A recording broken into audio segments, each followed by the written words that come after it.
Relationships between the sexes, as you know, can be tough. And as our guests have come to the studio to tell us today, relationships can be even tougher when the monster known as jealousy rears its ugly head.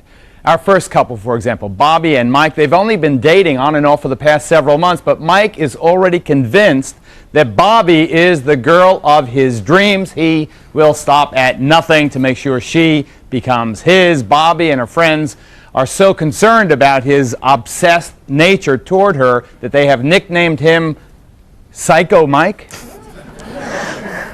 I mean, you met her on Wednesday, you gave her a dozen roses on Thursday, and by Friday you had already given her your brand new Nissan 300. It was a little longer than that. But don't you think you're going a little fast here? I'm just being a nice guy. I mean, look at her. She's, you know, she's beautiful. And she's, you know, she tells you this and that, and then they run around to their clubs, you know, 6, 7 nights a week. And they, right in front of you, it's a new guy, dancing with him. I mean, just tell me, you don't want me around, come right out and say it. Say, you know, I want nothing to do with you, I'll be your friend, whatever. But, you know, I got all these guys, and they're looking at me, and, you know, I don't care. I'll take on any guy. You want to try and get her right now? You start fights with anybody. Okay. That's Patty. Patty's best friend of Bobbi. Now, Patty claims that she's the one that has to make up lies to tell Psycho Mike, lies to throw him off their trail whenever Patty and Bobbi are going out and they want to go out. Anywhere. She will swear to anything this girl says, anything. So, Bobbi, does Mike scare you? Sometimes, because I dated someone for 4 years who was a psycho, and I told him from the get-go that I didn't want that. And then, like, the first weekend, after I met him, we went out and he started a fight with someone. Where was that? Dancing. That was a good 3-4 weeks. The first weekend, I was still working at Houlihan's. I wasn't going out. You come to visit me. Is the point, Mike, that maybe you're coming on too strong? No.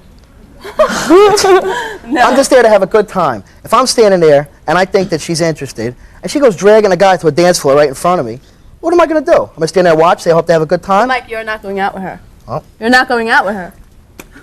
Sit back, Patty. No. Bobbi, do you love him? No.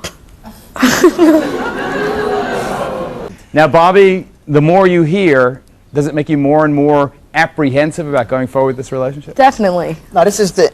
Anything I do at a kind. I send her flowers. It's not... She meets all these guys... Come into my car. Does he steal your messages? There's 3 parking lots in my school.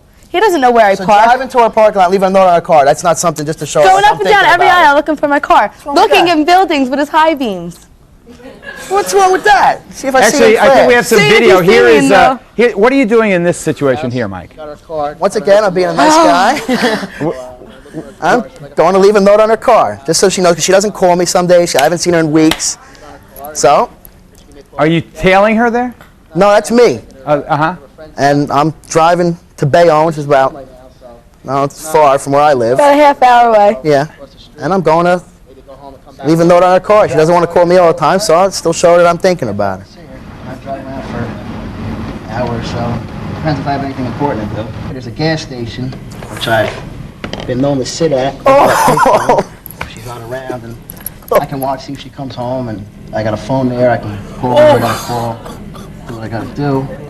I've actually sat there and watched the guy come ringing her doorbell. Right. I wasn't sure if it was for her, but later she told me it was. So now I'll go home and kind of hint to her that there might be something on her car for her, so look tomorrow. And that's it. Typical Mike hunting down Bobbi Ann. Hunting down Bobbi Ann. Do y'all go together? When I first met her, okay, the next 3 weeks, she went out with me. She would come visit me at work. After school, she'd want to see me. I mean, my friend Frank is sitting right there. Correct. Like maybe twice 2 dates. 2 dates.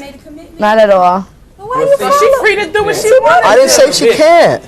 I never said that she could. But Bobbi Ann, isn't it pretty spooky to have Mike sitting at the corner gas station watching you? Spooky. When I leave my house, he may say that I call him to say I'm going out. I call him because I want to make sure he's not outside waiting for me to follow me where I'm going.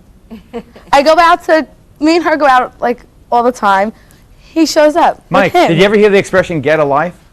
Oh, me? I don't have a life. No. Just because I go out and they happen to be in the same place as me. No, we have to lie about everywhere we go. We have to lie I can't go to where I got to go go because they're going there. Because you find out, you got to make excuses saying that your friends are going to be at that place. Hi, I'm Mike. I'm sitting down here looking at you, and you know, you're a good-looking guy, and I just think you're living in a fantasy world. She's making a fool out of you. Not a fan. I have 3 jobs. I'm running around all day long. and I make time to do something nice. What is wrong with that? Bobbi, Ann, let me ask you a question. But we know that Mike is crazy jealous. But isn't it a fact that you never say no to his gifts? That's not true. He wants to buy me a car. So no, it's not that I ask him for anything. He just gives to me. I mean, how can I not accept flowers if it gets sent to my work every day? Every week, rather. What's wrong with that? It's not every week. All right, meet Lillian Glass. Lillian has Dr. Glass has written a book called Toxic People. And one of the chapters in the book deals with jealousy. And let's take, Lillian, why don't we try with Mike first, because it seems that they're the freshest into the situation. Right. Isn't it a fact that it can only get worse from here? Yes and no. I have to ask Bobbi something here. Yes. Bobbi, do you enjoy being the object of his affections? Because I get attention from anybody. It's just that he's nice to talk to. He's nice to talk to, so you can enjoy talking to him. Uh-oh. But can you... Excuse me one second. Yes? Yes? It's a two-way street here. I think Bobbi Ann leads him on a lot. She does. If I was leading him on, I'd go out with him. I'm friends with Mike. If I was leading him on, I'd go out with him. I think we have a situation here where, and I read the love letters backstage, and if you really... He writes her quite a few. Yes, he did. Gushy love letters. If he treated you a little harshly, would you think a little more of him? No, but the thing is, like, he's psychotic. He has my answer machine messages. If he's psychotic, how do you say no to him? How do you say no to him? She'll call like, Bobbi Ann, how do you say no to him? How do you say don't? I don't go out with him. Do you call him babe? Do you call him hun? No. Because your friend Patty told me that's what you do. You can't give out double messages. If you don't like the man, what you need to say is stop calling me. It's not acceptable. But it seems that it is acceptable. You can't have it both ways. Stop calling her. You can't have it both ways. 2-3 days ago. I'm a bad guy. Bobbi Ann, Yes. are you willing today to break his heart and say, stop calling me, nor will I ever contact you? She's ready like that. Are you, Bobbi Ann? Mm-hmm. Bobbi? I suppose. Like, I'm not a mean person. But Bobbi, you're being very mean by leading him on. You're being very mean. Don't you think you're leading him on? But if I was leading him on, I'd go out with him every now and then. I don't. Wait, does he frighten you? Sometimes this video here, he has messages. Every night I go out, if I see somebody that I know and he's there, he'll go up to them and ask them if I'm dating them. No, I don't ask him. No. You didn't ask This girl has 300 friends. I taught you have to find out their number and call. You go up to just say, oh, it's some guy I met. I want to be with him. And I'll walk out. Oh, okay. Oh, this is my friend. Oh, this is my friend. All right, it's jealous rage, folks. You're suffocating. Please stop. That's our focus. Right. Everyone, Right.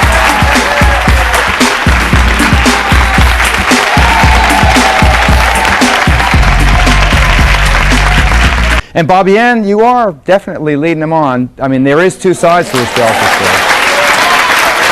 Dr. Glass has given some good advice. Toxic people, 10 ways of dealing with people who make your life miserable. Jealousy, a big part of it.